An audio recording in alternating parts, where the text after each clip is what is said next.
Hello students, welcome back to our next video lecture. So till now we have completed the structure of male reproductive system, that is male reproductive part, and we have done the explanation portion also, right? So here we are going to start with the process spermatogenesis. Sorry for this.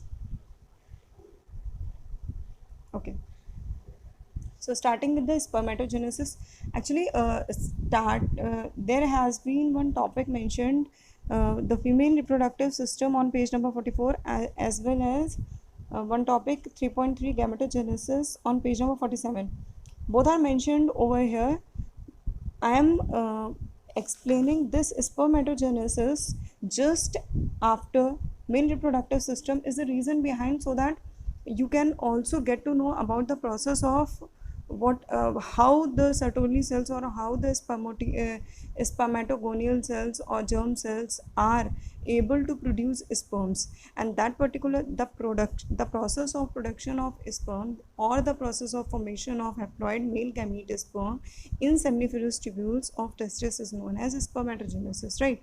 So that's why we are here to discuss this particular topic, that is spermatogenesis. You can go through your this 3.3 topic gametogenesis, where the primary sex organ, the testes in male and the ovaries in the female, are the productive gametes, right?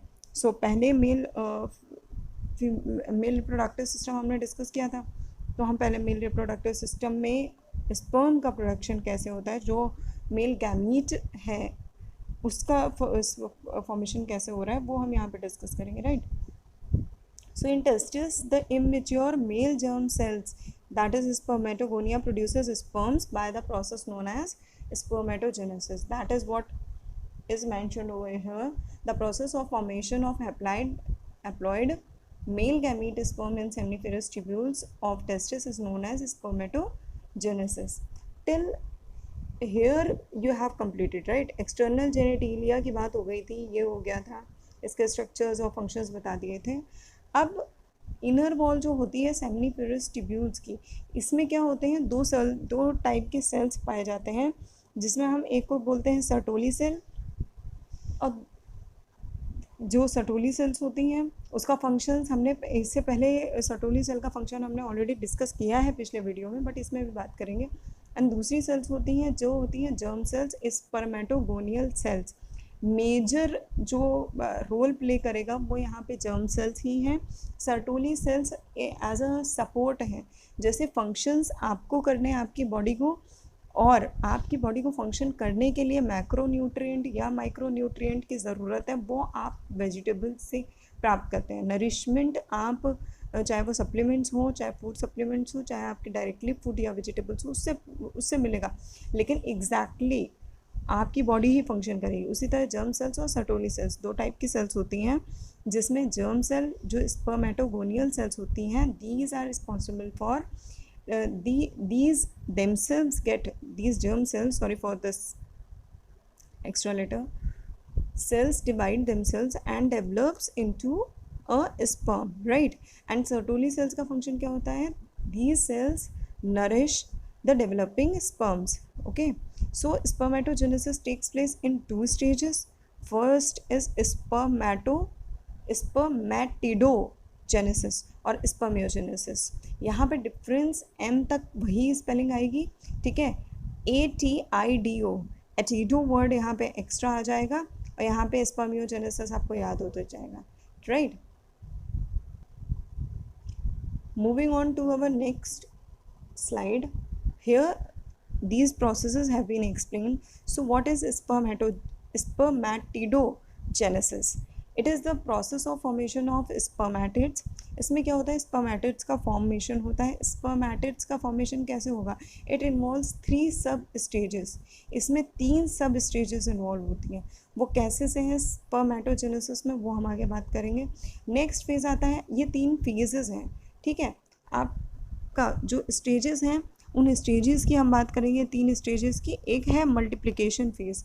Multiplication phase में name से ही आप इसको relate कर सकते हैं. Multiplication phase है तो obviously the multiplication there must be some kind of multiplication taking place in this particular process. Okay, तो स्पर्मेटोगोनियल सेल्स, जिन सेल्स की बात कर रहे थे हम, वो क्या होंगी, डिवाइड होती हैं, ठीक है। रिपीटेड माइटोटिक डिवीजन होता है। माइटोटिक डिवीजन का मतलब है, देखिए यहाँ पे कोई भी सेल है, चाहे ये 2n की सेल है, ये डिवाइड करेगी 2n के पार्ट में।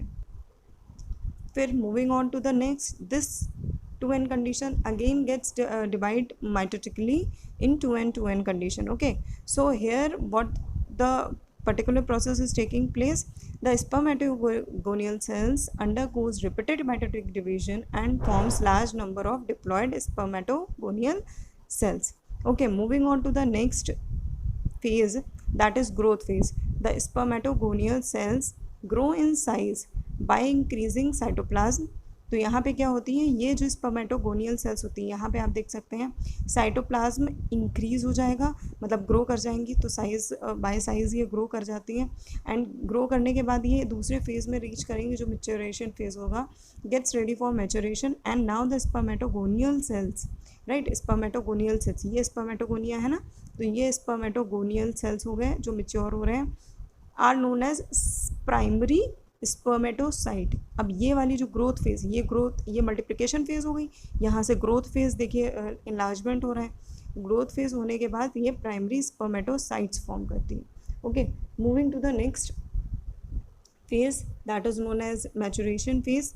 This has already I have talked about earlier, that the diploid primary spermatocyte, diploid मतलब कि 2n की स्टेज है। इसमें देखिए जो डिप्लॉयड प्राइमरी स्पर्मेटोसाइट का मतलब क्या है, यहाँ पे 2n की स्टेज है, ठीक है। तो इस 2n की स्टेज यहाँ पे क्या होता है, the diploid primary spermatocyte undergoes first meiosis. Meiosis मतलब कि 4, वो 2n की कंडीशन है, मतलब n की कंडीशन में डिवाइड होगा। ये लास्ट ईयर हमने माइटोटिक और मियोसिस और माइटोसिस पढ़ाया हुआ है। तो ये 2n की कंडीशन में मियोसिस 4n फॉर्म करेगा, ठीक है, हाफ करके डिवाइड करेगा। तो आपका ये एन की कंडीशन में हो जाएगा, 4 सेल्स बनेंगी, meiosis resulting in the formation of 2 haploid cells called as secondary spermatocytes. तो मियोसिस में क्या होता है, जो आपकी सेल्स होती हैं वो हैप्लॉइड बनती है, माइटोसिस में डिप्लॉइड सेल्स ही बनती हैं। यहाँ पे सेकेंडरी स्पर्मेटोसाइट्स फॉर्म करेंगी। This later undergoes second meiotic division phase to produce 4 haploid spermatids, ठीक है, मेंशन करिएगा इसको। यहाँ पे ये स्पर्मेटोसाइट्स हैं, प्राइमरी स्पर्मेटोसाइट, मियोसिस फर्स्ट होगा रिडक्शनल डिवीजन, फिर सेकेंडरी स्पर्मेटोसाइट्स में सेकेंड रिडक्शनल डिवीजन होगा और ये फॉर्म करेगा स्पर्मेटिड्स। और यही स्पर्मेटिड्स ये स्पर्मेटोजोआ फॉर्म करते हैं जो स्पर्म होते हैं। ये सेल डिफरेंशिएशन का पॉइंट है जो अभी हम नेक्स्ट स्लाइड में डिस्कस करेंगे, राइट। यहाँ तक आई होप क्लियर हो गया होगा। जो डायग्राम है आपकी बुक में मेंशन है, वही डायग्राम अप्रॉक्सीमेट हमने यहाँ पे ड्रॉ किया हुआ है, लेकिन आप एनसीईआरटी का जो डायग्राम है उसको just read as well as learn that particular diagram. वही चीज़ यहाँ पे मेंशन करी गई है, कुछ डिफरेंट नहीं है, बस उसमें कलर डायग्राम है। यहाँ पे लेबलिंग थोड़ा ज़्यादा मेंशन करती है, तो आप चाहें तो आप इसको ड्रॉ कर लीजिए या उसको ड्रॉ कर लीजिए, बट लेबल के साथ आप प्रैक्टिस कर लीजिए, stick it in your notebooks, right. So schematic representation of spermatogenesis and oogenesis is mentioned on page number 49। तो उसको आप ड्रॉ करेंगे, स्ट्रक्चर ऑफ स्पर्म है उसको आप ड्रॉ करेंगे, प्लस 3.5 पेज नंबर पे एक फिगर है सेमनीफेरस ट्यूब्यूल्स का, उसको भी आप ड्रॉ करेंगे, as well as the diagrammatic section of an ovary, वो तो हम बाद में बताएंगे, ठीक है। तो स्पर्मेटोजेनेसिस से रिलेटेड आपके 3 डायग्राम मिल जाएंगे, 3.5, 3.6 एंड 3.8 का first part, right, you will draw this. So moving on to the next point, that is spermiogenesis. Actually it is a process of formation of inactive non-motile spermatid, ठीक है। इसमें non motile spermatid का active और motile spermatozoa में conversion होता है, और ये पूछा जाता है, this is very very important point. ये आपका बोर्ड्स पर्पज से आप समझ लीजिए 1 मार्क के क्वेश्चन में भी पूछा जा सकता है कि डिफाइन या name the process of formation of inactive non motile spermatid into active motile spermatozoa. अब आपसे पूछा जाएगा स्पर्मेटोजेनेसिस है, स्पर्मियोजेनेसिस है, ठीक है, या oogenesis है, तो आपको ये पता होना चाहिए ये स्पर्मेटोजेनेसिस नहीं है, यह आपका सॉरी यहाँ पे आपने 2 वर्ड इस स्लाइड में पढ़े थे, राइट। तो यहाँ पे स्पर्मेटोजेनेसिस, स्पर्मेटिडोजेनेसिस, ये दोनों वर्ड नहीं है, ये है, ठीक है, स्पर्मियोजेनेसिस है, राइट। तीन प्रोसेस आपने पढ़े हैं कंटिन्यूसली, तीनों को क्लियर करते चलेगा।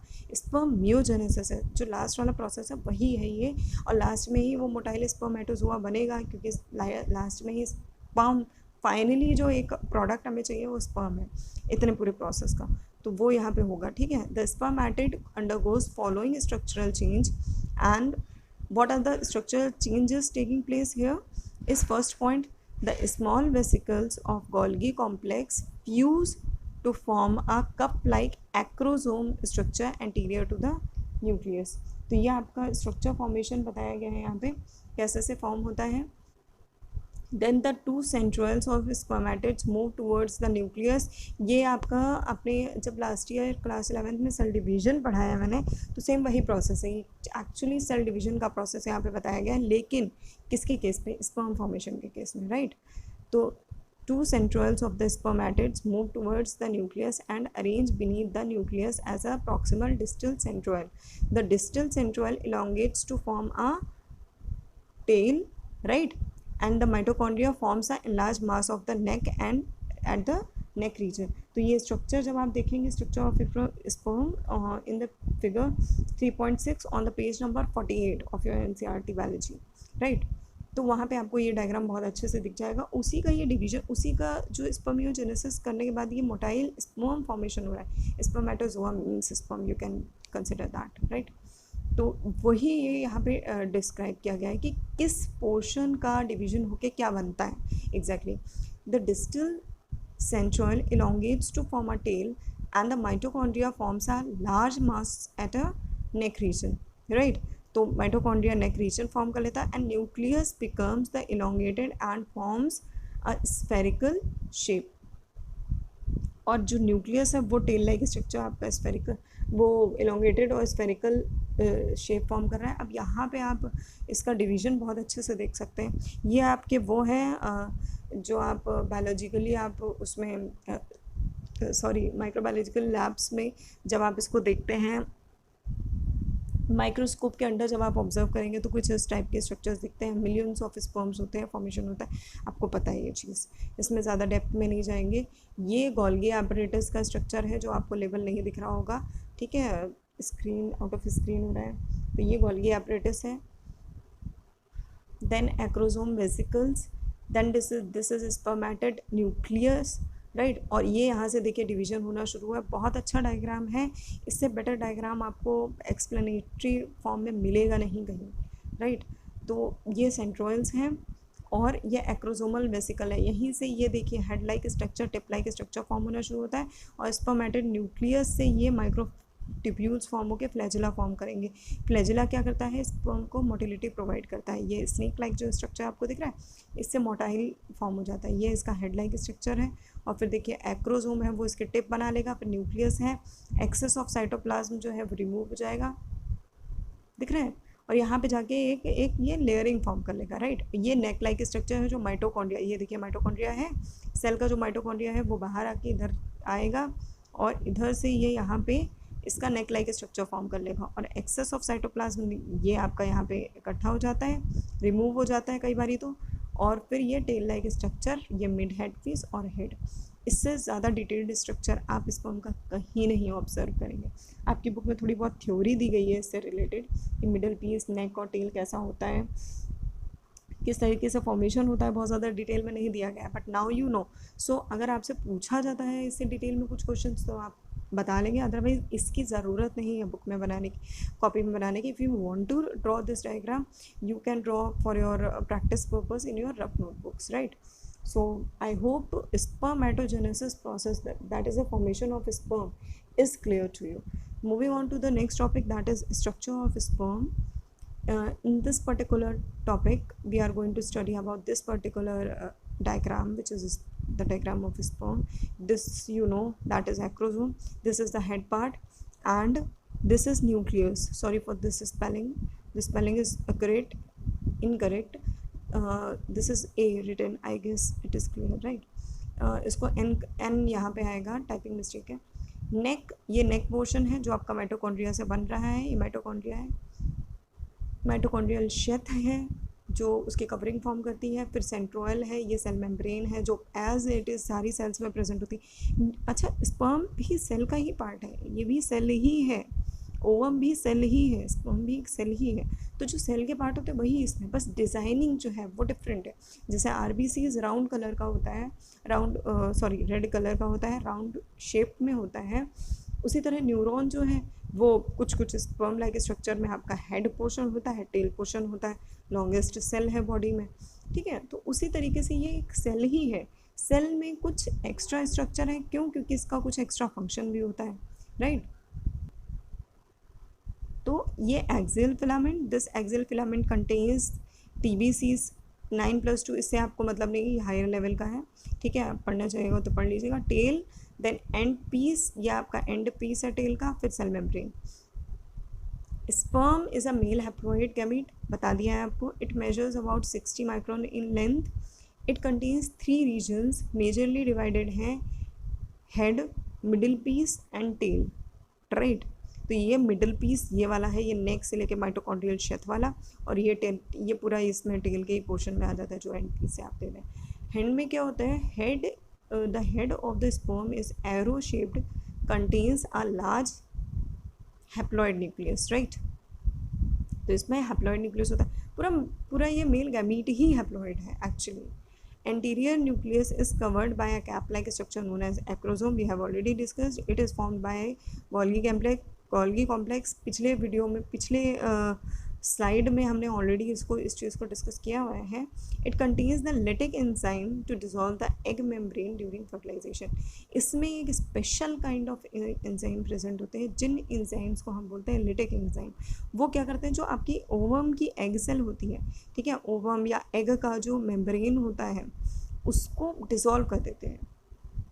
अदरवाइज़ वो जो शेल का मेम्ब्रेन है, एग का जो मेम्ब्रेन है, वो इतना फ्लैक्सिबल नहीं होता है या इतनी परमिएबिलिटी नहीं प्रोवाइड करता है वो स्पर्म को, इसीलिए वो शायद एक फ्यूजन होने के बाद वो फर्दर कोई फ्यूजन नहीं प्रोवाइड करता है। किसी एक स्ट्रॉन्गेस्ट स्पर्म की ही टेंडेंसी होती है फ्यूजन करने की ओवम से।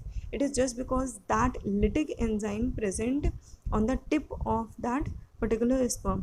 Now we are talking about neck portion. Below the head a small neck is present, this portion, right. It contains proximal and distal centroid. अब इसमें प्रॉक्सिमल ये वाले हैं और फिर डिस्टल सेंट्रोइड आपका वो तो पोजिशनिंग के अकॉर्डिंग बताया गया है, you can easily relate to it. Middle piece, this one is the middle piece. The distal centroid gives rise, sorry for this spelling, rise, RISE, rise to axial filament and becomes a basal body. और ये axial filament को birth देके क्या बन जाता है, खुद एक बेसल बॉडी की तरह एक्ट करता है। Axial filament is surrounded spirally by mitochondria, right. So ये जो आपका एक्सियल फिलामेंट है, ये राउंड करके इसमें जो एक कवरिंग टाइप की मिलेगी, ट्विस्टेड एक स्ट्रक्चर आप मान सकते हैं उसको, वो माइटोकॉन्ड्रिया की होती है। माइटोकॉन्ड्रिया का यहाँ पे मेन फंक्शन क्या हो जाता है, mitochondria, you know that mitochondria is a power house of the cell, right. तो पावर हाउस है तो काम क्या है पावर हाउस का भी? एनर्जी प्रोवाइड करना। तो it will provide energy to the motility of the sperm. यहाँ पे माइटोकॉन्ड्रिया के एक्चुअली यहाँ पे माइटोकॉन्ड्रिया के प्रेजेंट होने का क्या मतलब है, इस पॉइंट को फोकस करने का मतलब क्या है, क्योंकि ये जब टेल में मूवमेंट नहीं होगा, इस टेल का जिगजैग इस टाइप से कुछ जिगजैग पोर्शन मूवमेंट होता है जो एक मूवमेंट क्रिएट करता है और पैसेज प्रोवाइड करता है, एंट्री पैसेज प्रोवाइड करता है through that vaginal and that vaginal ending to the uterus and fusion करता है किससे, ओवम से। तो वो मोटिलिटी के लिए इसको एनर्जी चाहिए, वो एनर्जी प्रोवाइड करेगा mitochondria, because mitochondria is the power house of the cell, right. So moving on to the next slide. In this slide the tail portion is described, तो उसमें बहुत ज़्यादा बताने की ज़रूरत नहीं है। Tail is divided into 2 main part, major parts, that is first one is principal piece and second one is this one is the principal piece. Principal means your head, right. Head means not this portion, head means tail में जो major part role play कर रहा है वो ये है, बाकी and piece है। द प्रिंसिपल पीस है surrounded axial filament surrounded by plasma membrane. उसके बाद इसकी एक कवरिंग भी होगी, बिल्कुल होगी, जो प्लाज्मा मेम्ब्रेन की होती है। मैंने बोला इससे पहले, मैंने ये चीज़ डिस्क्राइब करी हुई है हमने कि ये पूरा एक सेल ही है, ठीक है, बस स्ट्रक्चर थोड़ा सा डिफरेंट टाइप का स्ट्रक्चर है, नॉर्मल सेल की तरह नहीं है जैसे प्लांट सेल एनिमल सेल हमने पढ़े थे। लेकिन मेम्ब्रेन तो उसमें भी था ना, प्लाज्मा मेम्ब्रेन प्लांट सेल में भी प्रेजेंट है, प्लाज्मा मेम्ब्रेन एनिमल सेल में भी प्रेजेंट है। The major difference between plant cell and animal cell is that there is a presence of cell wall in the case of plant cell, sorry। तो वो चीज़ यहाँ पे ये animal cell की body है, एनिमल्स में स्पर्म प्रोड्यूस हो रहे हैं, मैमल्स का पार्ट है, तो यहाँ पे क्या होगा, प्लाज्मा मेम्ब्रेन प्रेजेंट होगी। The end piece lacks protoplasmic sheath. Protoplasm का यहाँ पे कोई ज़रूरत नहीं है, प्रोटोप्लाज्मिक शेथ आप sheath means covering and protoplasm means the living structure. ये मैंने पहले भी पढ़ाया हुआ है, क्लास 11th में भी आपको बताया हुआ है डिटेल में कि प्रोटोप्लाज्म का मतलब क्या होता है। प्रोटोप्लाज्म का मतलब होता है कि लिविंग पोर्शन। तो यहाँ पे एंड पीस पे प्रोटोप्लाज्मिक शेथ की कोई ज़रूरत ही नहीं है, कोई कवरिंग की। तो ये टेल लाइक स्ट्रक्चर होता है। जैसे आप किसी भी एनिमल का एज्यूम कर लीजिए टेल, तो एनिमल के टेल में यहाँ तक कुछ एक पार्ट तक तो मस्कुलर पोर्शन होता है उसमें, बाकी उसके बाद उसका कोई मस्कुलर पोर्शन नहीं होता है, फिर एक टिप आ जाती है जिसमें हेयर्स प्रेजेंट होते हैं। तो ठीक उसी तरीके का कुछ स्ट्रक्चर आप एज्यूम कर सकते हैं।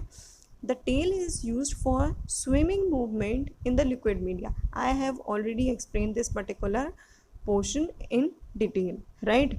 स्विमिंग मूवमेंट मतलब कि जिगजैग मूवमेंट प्रोवाइड करेगा, क्योंकि यहाँ पे इसके पास कोई विंग्स नहीं है जो फ्लाई कर सके, या आपके कोई गिल्स टाइप का स्ट्रक्चर नहीं प्रेजेंट है, या कुछ भी ऐसा स्ट्रक्चर नहीं है। तो ये जो टेल है यही जिगजैग मोशन या फ्लैजेलर मोशन में मूवमेंट करता है। और स्विम मतलब कि क्योंकि वो लिक्विड मीडिया, एक लिक्विड मीडियम टाइप का वहाँ पे मीडियम प्रोवाइड होता है जिसमें ये ईजिली स्विम करके ओवम से जाके फ्यूज़ कर सकता है।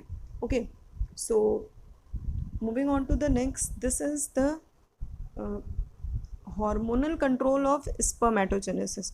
तो hormones कैसे कंट्रोल करते हैं spermatogenesis, right? I hope till now whatever things I have explained are clear to you। so female reproductive part हम क्या करेंगे, नेक्स्ट वीडियो लेक्चर में डिस्कस करेंगे, राइट। यहाँ पे हम सिर्फ हार्मोनल कंट्रोल डिस्कस करेंगे, किसका, स्पर्मेटोजेनेसिस का। तो यहाँ पे आप अपनी हेडिंग मेंशन कर लीजिएगा, अगर नहीं मेंशन्ड है तो मेंशन कर लीजिएगा। बुक में ये डायग्राम बहुत अच्छे से आपको नहीं मिलेगा, right. No, there is no such diagram mentioned in your book, so you can draw this diagram if you are interested in drawing this particular diagram, because it easily mentions the function of LH luteinizing hormone, FSH follicular stimulating hormone and inhibitors, right। and what is in case of hypothalamus, ये आपका control and coordination का ये जो आपके glands हैं ये last में ही पढ़ाऊँगी मैं, ठीक है। ये चैप्टर मैं लास्ट में ही कराऊंगी। तो आपको हाइपोथैलेमस और एंड्रोजन है या टेस्टोस्टेरोन है, प्रोजेस्टेरोन है, इन सब का फंक्शन, हाइपोथैलेमस से पिट्यूटरी है, इन सारे ग्लैंड्स का फंक्शन है, या ग्लैंड्स का क्या, ग्लैंड्स से कौन सा सिक्रीशन होता है, उसका क्या फंक्शन होता है, ये डिटेल में आपको सेकेंड लास्ट चैप्टर में आपको पता चलेगा क्लास 12 के NCERT में। Till now we can wind up here। After continuing this point we will complete this particular points only, right।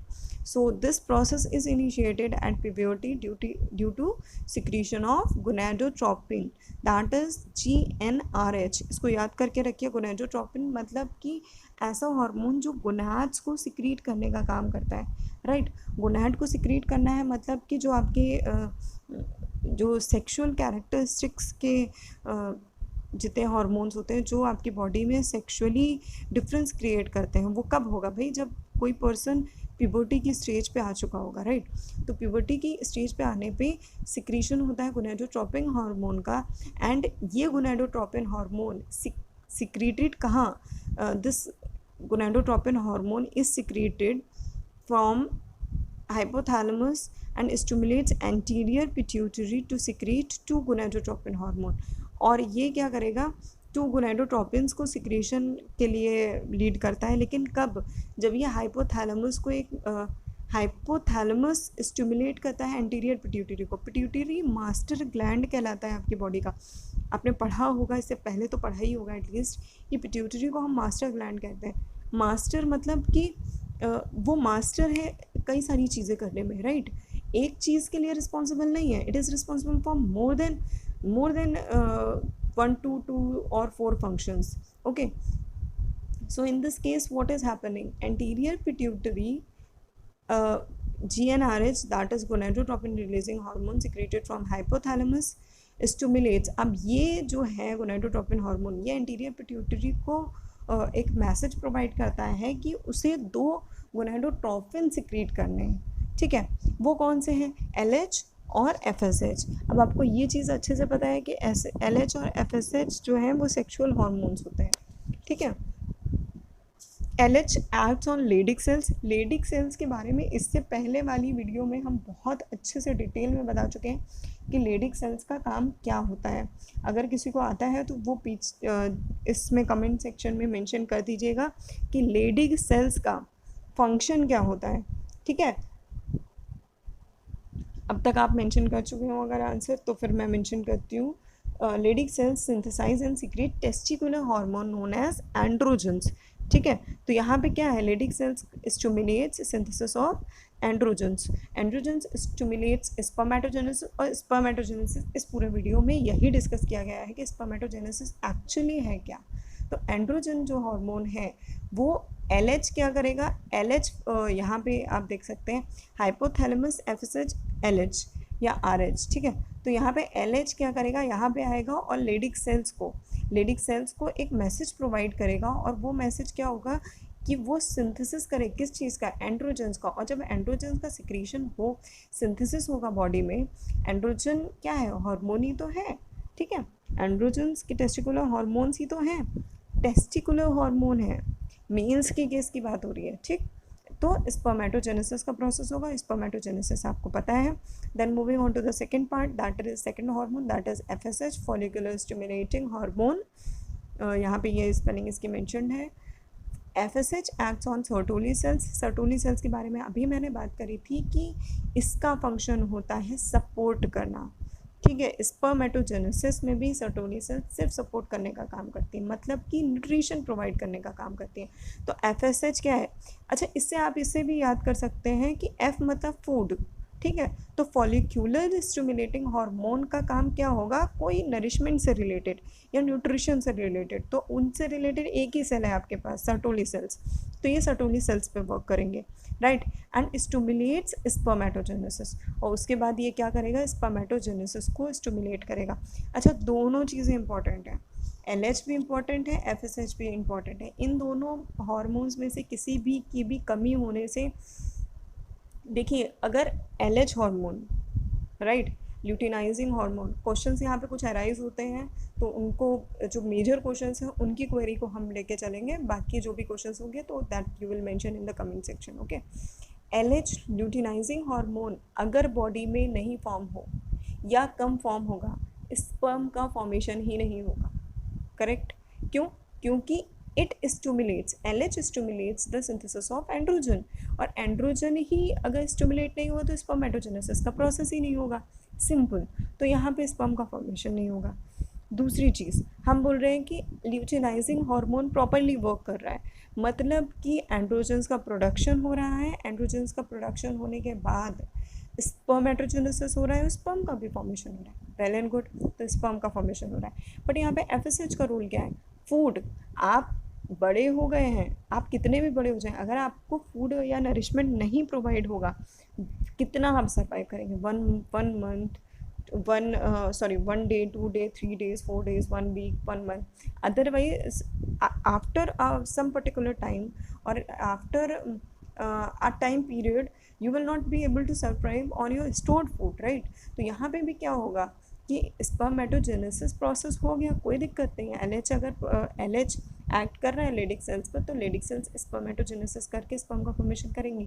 But अगर FSH, यहाँ पे अगर FSH का फॉर्मेशन नहीं हो या अगर ये हार्मोन की कमी होगी बॉडी में, तो क्या होगा, सर्टोली सेल्स पे एक्शन नहीं होगा और सर्टोरी सेल्स पे एक्शन नहीं होगा तो ये नरिशमेंट नहीं प्रोवाइड कर पाएगा स्पर्म को, जो नरिशमेंट बहुत ज़्यादा इंपॉर्टेंट है। क्यों? क्योंकि जब पीनस के पहले यूरिनरी ब्लैडर, ठीक है, यूरिनरी ब्लैडर के टाइम पे जब जॉइंट क्रिएट होते हैं, अब इसको आप इससे पहले वाले डायग्राम में हम इसमें देखते हैं। अब यहाँ पे क्या होगा कि ये जो पूरा स्ट्रक्चर है, यहाँ पे जब जॉइंट्स प्रोवाइड होते हैं, यहाँ से आपका एंड्रोजन से सिक्रीशन हो गया, सारा स्पर्म यहाँ से प्रोड्यूस होके यहाँ पे आ गया। और यहाँ पे अगर नरिशमेंट नहीं होगा तो यहाँ पे जो इसका मीडियम होता है वो बड़ा एल्कलाइन होता है, यूरिनरी ब्लड का यूरिन स्टोर होती है, वो अगर यहाँ से पैसेज के साथ मिक्स हो जाएगी और इसको प्रॉपर न्यूट्रिशन नहीं मिला तो ये पर्टिकुलर स्पर्म किल हो जाएगा और ये अपनी मोटिलिटी और अपनी एक्टिविटी को हैम्पर करेगा, राइट। So that's why it is very much important to have both the hormones and proper secretion of both the hormones in your body. I hope things are clear till now. The process of spermatogenesis is very long process, but we get only max I guess 1 to 2 or 3 questions which are very much important. पहली चीज़ है diagram आप कर लीजिएगा, जो मैंने already बता चुकी हूँ वीडियो में, इसको आप ड्रॉ कर लीजिए तो आपको LH FSH एग्जैक्टली टारगेट क्या है इनका वो आपको याद रहेगा and you will be able to perform better. Okay, I'm winding this class over here. We'll be discussing next will be oogenesis, and before oogenesis I'll be discussing the female reproductive part in detail. So till now, study well and complete all your notes and diagrams, and okay, thank you class.